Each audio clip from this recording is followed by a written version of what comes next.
Welcome to Spider-Verse Minute, the tri-weekly podcast where we watch Spider-Man Into the Spider-Verse 1 minute at a time.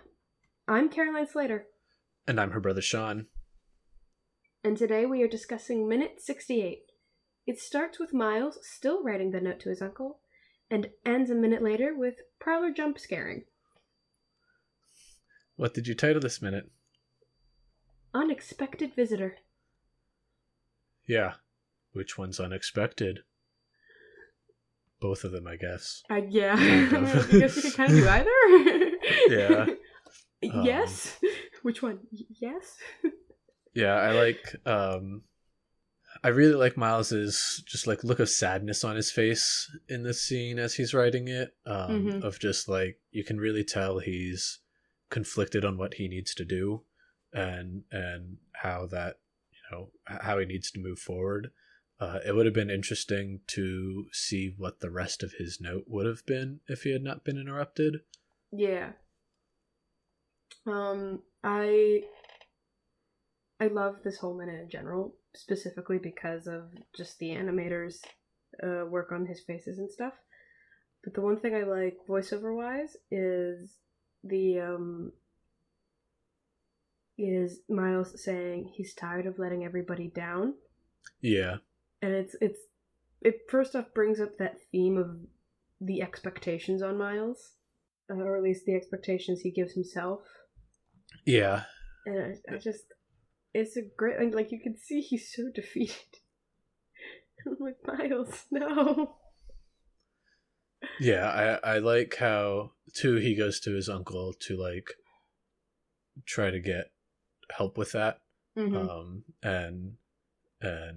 yeah, like, he's like, my uncle know what to do. He gave me that great advice with the shoulder touch, so maybe he can dispense some more advice here. Some knowledge. Yeah. I don't think a shoulder touch is going to help me here, Uncle Aaron. I need more. Then we get this really cool external shot of the apartment. Yeah. And the silhouette that walks by. And I just have to give a shout out to the sound designers here. Yeah. Like, it's so like they turn it into a horror, like into getting that really good sense of like horror and dread very well, and just so like fast. When I think my favorite like sound effect they use is when Prowler grabs the window and you hear his claws clicking against the frame and the glass. Yes. And it's so much like louder than everything else at that point. It's very Freddy Krueger in a way, with like the knife hands. Yeah. Like just that clicking sort of sound. It was so cool. And they have his motif play again. Yeah. And I forget if we had brought it up before, but the sound that's used for it is elephants. I don't know if we brought it up. They brought it up in the director's commentary, and like when when it said it feels very obvious, like, oh yeah, that definitely sounds like an elephant that's been distorted. That makes a lot of sense. But like when you're hearing it at the time, even rewatching it, if we did bring it up, I'm like, gosh, that's terrifying. Yeah. I also love the way that, like, to even heighten up that sort of horror movie feel is just how they use Miles in this scene as well. So like we first see the silhouette and you can see Miles like relax. He's like, oh, it's his uncle. Yeah. And then he gets suspicious. Like, wait a second, that doesn't look like him. And then you see the claws and it's like panic mode. And I like how when he sees the claws and you can see him run away in the reflection of the TV. Yes. Oh, it's so good. But then there's two odd things about when they cut to the point of view from Prowler's point of view, is, first of all, he's got those like the V shapes that are like just cutting out a good chunk of his vision. Like, his vision isn't square, which like there's nothing in his mask that should be blocking that. And so, like, is it just a stylistic choice? Like, maybe he just did it for aesthetics. Maybe he just likes the aesthetic. And then also like his vision's in purple. Like, he's really dedicated to his color motif. Listen, He picks a motif and he sticks with it. I can respect that. Yeah.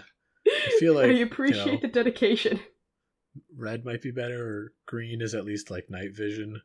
But no, he's like, nah, I went purple. I mean, he's getting good vision with it, so clearly he's doing something right. Yeah. I love the aerial shot of like when Prowler's like starting to walk through the apartment. Yeah, down the one side of the TV with Miles sitting on the other. Yeah, and you can see Miles on the other. I'm like, I don't know why this was the first time I'm like, oh wow, that's really close. Like, normally when those shots are used, or at least when I see them, it's like, oh, they're in the next room or something. I'm like, they're in the same room, literally separated by a piece of furniture. Yeah, that's and like, terrifying. One with gaps in it too. Yeah, it's like there's no wall. The other thing that's neat too is when they cut like to a ground up shot of Miles and you see Prowler's shadow on the ceiling and how it just glides across and like it doesn't even look like he's walking. Such a good shot. Like, ugh. And so simple too. It's just the two triangles. Or is it 3 triangles? It's 2. You see 2 of them. Oh, okay. He's got the 3 on the top, but like one of them's blocked by the TV. Okay. But yeah, it's like that's horrifying. Like I really wonder what Miles is thinking at this point. Like, why is Prowler in Uncle Aaron's apartment? I think he's more thinking, don't die, don't die, don't die, don't die, don't die, don't die. Yeah, but he's got to be thinking why. I mean, maybe. Why is he here? Maybe. And yeah, like what's running through his head. I am curious. You can definitely see the fear in it, though. Yeah. And my favorite shot of like Miles' fear is it's at 44 seconds. You just have this great animation of just like you can see how terrified. Like I think I actually see the color drain from his face in a way. I don't know how they did it, but it definitely at least gives that impression.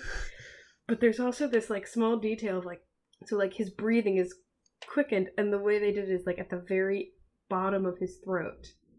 You can see it move, and I'm like, that's such a good detail. And like just seeing that little movement, it's not super big, but it just tells so much. And even when he pulls the mask over his head, like it almost makes the eye holes almost make him look even more scared. Right? Yeah, it's just like, I think the first time I saw this, I was actually shaking in my chair. Yeah. In the theaters. I'm like, I'm terrified. And then the minute cuts perfectly. Yeah, with like, him just. I kind of hate it, but I also kind of love it because it's just loud Prowler noise and his face right where Miles is, and then it just hello ends. there. And I'm like, no. Like every time I see the movie, like when I just sit down and actually watch it when I'm not like focused on taking notes and stuff, that still makes me jump. Yeah. And it was even worse this time because I'm like, I know it's coming, so it didn't make me jump, but I'm still like, that's horrible. That's a terrible cliffhanger. That's all I have for this minute. The dang cliffhanger. Yeah, same here. Thank you for joining us for this short, tense minute. Join us on Friday so we can find out what happens with the rest of their interaction. Thanks for listening. Bye.